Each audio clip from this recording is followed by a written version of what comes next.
Assalamualaikum warahmatullahi wabarakatuh. Perkenalkan, nama saya Lydia Pratiwi. Saya mahasiswi STI Hubul Waton Duri. Di sini saya akan membahas tentang problematika kurikulum pendidikan Islam. Tugas ini saya buat untuk memenuhi tugas mata kuliah Desain Pembelajaran 2. Dosen pengampu Bapak Muhammad Fikri Azhari. Di sini saya akan membahas tentang problematika kurikulum pendidikan Islam.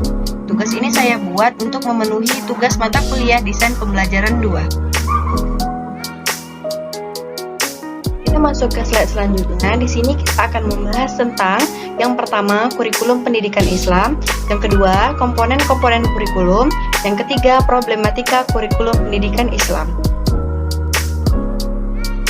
Nah, kita masuk ke slide selanjutnya, yaitu tentang kurikulum pendidikan Islam. Apa sih kurikulum itu?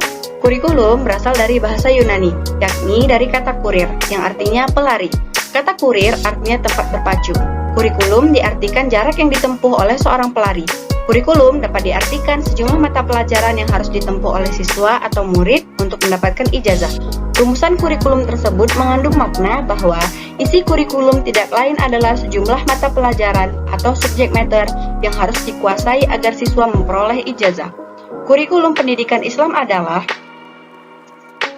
suatu rangkaian kegiatan yang programnya mencakup tujuan, isi, strategi, dan evaluasi pendidikan Islam dalam lembaga pendidikan Islam.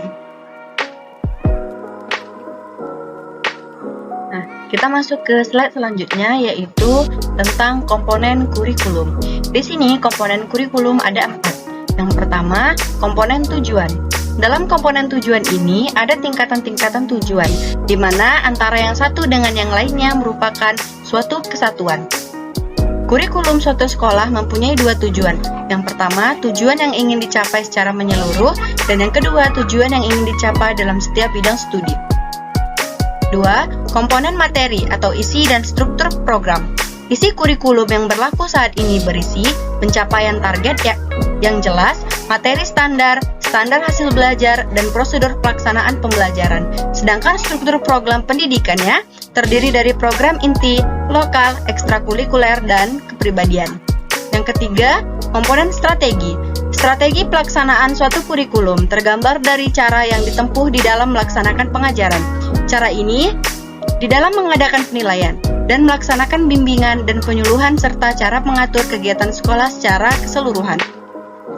Cara melaksanakan pengajarannya mencakup cara yang berlaku dalam menyajikan tiap bidang studi, termasuk cara atau metode mengajar dan alat pelajaran yang digunakan.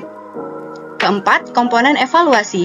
Kurikulum sebagai bahan yang diberikan kepada anak didik dan sekaligus kepada masyarakat. Maka penilaian harus dilakukan secara terus-menerus serta menyeluruh terhadap bahan atau program pengajaran. Di samping itu, penilaian terhadap kurikulum dimaksudkan juga sebagai feedback terhadap tujuan, materi, metode, sarana dalam rangka membina dan mengembangkan kurikulum lebih lanjut. Kita masuk ke pembahasan selanjutnya, yaitu tentang problematika kurikulum pendidikan Islam. Perkembangan ilmu pengetahuan dan teknologi yang sangat cepat membawa dampak terhadap berbagai aspek kehidupan, termasuk terjadinya pergeseran fungsi sekolah sebagai institusi pendidikan. Sering dengan tumbuhnya berbagai macam kebutuhan kehidupan, beban sekolah semakin berat dan kompleks. Sekolah tidak saja dituntut untuk dapat membekali berbagai macam ilmu pengetahuan yang sangat cepat berkembang, akan tetapi juga dituntut untuk dapat mengembangkan minat dan bakat, membentuk moral dan kepribadian, bahkan dituntut agar anak didik dapat menguasai berbagai macam keterampilan yang dibutuhkan untuk memenuhi dunia pekerjaan. Perubahan cepat ini memberikan beban kepada pengembangan kurikulum karena harus memilih dan menentukan apa yang harus diajarkan. Problematika mendasar kurikulum lembaga pendidikan Islam atau madrasah berkaitan dengan reposisi madrasah di UU SPN nomor 20 tahun 2003, antara lain, yang pertama, komponen tujuan. Tujuan pendidikan Islam adalah mewujudkan Islam sebagai ajaran dan mewujudkan pribadi umat muslim yang maju dan sejahtera. Reposisi madrasah dari lembaga pendidikan yang fokus pada penguasaan ilmu-ilmu agama ke arah relatif sama dengan sekolah pada umumnya. Berimplikasikan madrasah didorong menjadi lebih menempati lembaga pendidikan umum yang bercirikan Islam. Muatan kurikulumnya sama dengan sekolah, hanya saja madrasah masih menyisakan ciri khas keislamannya dengan mata pelajaran agama yang tidak sekuat dan sedalam dahulu pada awal mula terbentuknya. Selanjutnya yaitu komponen materi atau isi dan struktur program. Output madrasah didesain secara terstruktur, tidak hanya menguasai ilmu agama saja, tapi juga mendalami mata pelajaran umum dengan baik, sehingga output madrasah dianggap memiliki keunggulan komparatif karena diyakini mampu mengantarkan peserta didik pada ranah yang lebih komprehensif, meliputi aspek-aspek intelektual, moral, spiritual, dan keahlian ilmu modern sekaligus.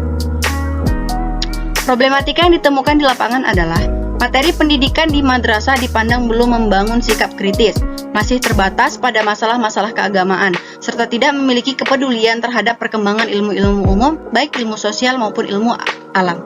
Struktur kurikulum madrasah yang overload karena memuat mata pelajaran umum 70% ditambah dengan mata pelajaran agama 30% sebagai ciri khas lembaga pendidikan Islam. Yang terakhir, kurangnya berorientasi pada kebutuhan peserta didik dan masa depan. Selanjutnya, komponen strategi. Komponen strategi. Pelaksanaan kurikulum pendidikan untuk mewujudkan tujuan pendidikan memerlukan pembelajaran aktif learning dengan berpusat pada peserta didik untuk mengembangkan potensinya. Strategi pelaksanaan kurikulum pendidikan mewujudkan tujuan pendidikan memerlukan pembelajaran atau active learning dengan berpusat pada peserta didik untuk mengembangkan potensinya. Namun, problematika yang muncul di lapangan adalah A. Kegiatan belajar mengajar di madrasah berlangsung secara monolog dengan posisi guru yang dominan, karena murid lebih banyak pasif dan tidak memiliki ruang untuk bertanya dan mengembangkan wawasan intelektual. B. Lebih menekankan pada aspek kognisi daripada efeksi dan psikomotorik. Yang terakhir, pendekatan kurikulum pendidikan Islam masih cenderung bersifat normatif. Selanjutnya, komponen evaluasi. Evaluasi merupakan salah satu komponen dalam KTSP yang sekarang dilaksanakan di setiap lembaga pendidikan. Evaluasi dilakukan untuk memberikan keseimbangan pada 3 ranah, yaitu kognitif, afektif, dan psikomotorik dengan menggunakan berbagai alat, bentuk, sistem, dan model penilaian yang dilakukan secara berkesinambungan, sehingga dapat memperoleh gambaran secara utuh, prestasi, dan kemajuan hasil belajar yang dicapai oleh peserta didik. Kenyataan yang ditemukan di lapangan adalah penilaian hasil belajar lebih diacukan pada penilaian individual yang lebih menekankan aspek kognitif dan menggunakan bentuk soal-soal ujian agama Islam yang lebih menunjukkan prioritas utama pada aspek kognitif juga, serta jarang pertanyaannya tersebut mempunyai bobot muatan atau nilai dan makna spiritual keagamaan yang fungsional dalam kehidupan sehari-hari. Selanjutnya yaitu status lembaga pendidikan. Masuknya madrasah sebagai subsistem pendidikan nasional yang termasuk jenis pendidikan umum, madrasah dituntut untuk melaksanakan PP nomor 19 tahun 2005 tentang Standar Pendidikan Nasional atau SPN sebagai dasar dalam perencanaan, pelaksanaan dan pengawasan pendidikan pasal 3 dengan tujuan untuk menjamin mutu pendidikan nasional dalam rangka mencerdaskan kehidupan bangsa dan membentuk watak serta peradaban bangsa yang bermartabat. Hanya saja pemenuhan tuntutan tersebut bagi madrasah tidaklah sederhana, karena 90% madrasah dikelola oleh masyarakat atau swasta dengan tingkat kualifikasi yang berbeda dalam berbagai segi, karena keterbatasan sarana dan prasarana yang dimiliki oleh madrasah. Yang terakhir, kesulitan mempertanggungjawabkan dalam mengembangkan kurikulum. Walaupun madrasah sebagai lembaga pendidikan diberi kebebasan untuk mengembangkan kurikulum, sedangkan pihak pemerintah dalam hal ini Depdiknas hanya memberikan standar kurikulum secara nasional dan madrasah dapat melakukan pengembangan kurikulum yang bersifat lokal atau muatan lokal. Dalam penyusunan dan pengembangan kurikulum selama ini ternyata lebih banyak dibebankan kepada kepala madrasah dan guru. Keterlibatan komite madrasah, yayasan maupun masyarakat masih relatif kecil, bahkan hampir tidak terjadi. Di antara problem kurikulum pendidikan pada umumnya dan pendidikan agama khususnya adalah di Indonesia adalah sebagai berikut. Yang pertama, terlalu padatnya program kurikulum, apalagi kurikulum PAI, yang berakibat tidak terlaksananya tujuan dari program yang direncanakan. Karena masing-masing guru hanya kejar target sampai batas kurikulum yang direncanakan. Alhasil, rencana tinggal rencana. Yang kedua, kurangnya jam pelajaran yang digunakan untuk menyelesaikan materi pembelajaran pendidikan agama Islam. Waktu yang diberikan hanya 2 jam pelajaran seminggu. Barangkali menuntaskan materi semua guru bisa, akan tetapi menanamkan nilai dari materi yang disampaikan begitu sulitnya. sehingga tidak disangkal terjadi degradasi pendidikan di tanah air Indonesia. Terakhir, kurikulum yang ada tidak terorganisir dengan baik, sehingga sering terjadi pengulangan pokok pembahasan atau materi. Contohnya, materi Asmaul Husna yang 99 di kelas 10 sudah dibahas, akan tetapi tidak tuntas. Di kelas 11 masih topiknya Asmaul Husna, anehnya cuma 20% yang dipelajari.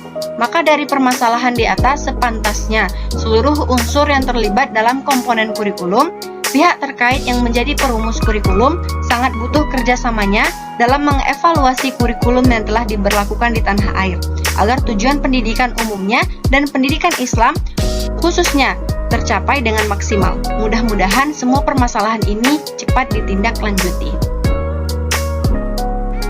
Baiklah, kita masuk ke yang terakhir, yaitu kesimpulan.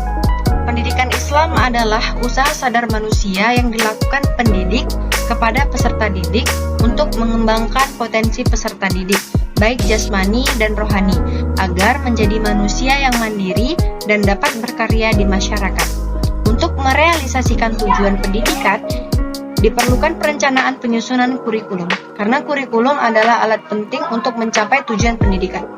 Keberhasilan pendidikan agama dilihat dari 3 indikasi pokok. Pertama, keberhasilan mentransfer ilmu. Kedua, pentransferan nilai. Ketiga, pentransferan keterampilan. Bagian pertama terkait dengan pengetahuan kognitif. Bagian kedua terkait dengan nilai baik dan buruk. Peserta didik diarahkan mencintai nilai-nilai kebaikan dan membenci nilai-nilai kejahatan. Bagian ketiga terkait dengan perbuatan nyata. Baiklah, cukup sekian presentasi dari saya. Sekian dan terima kasih.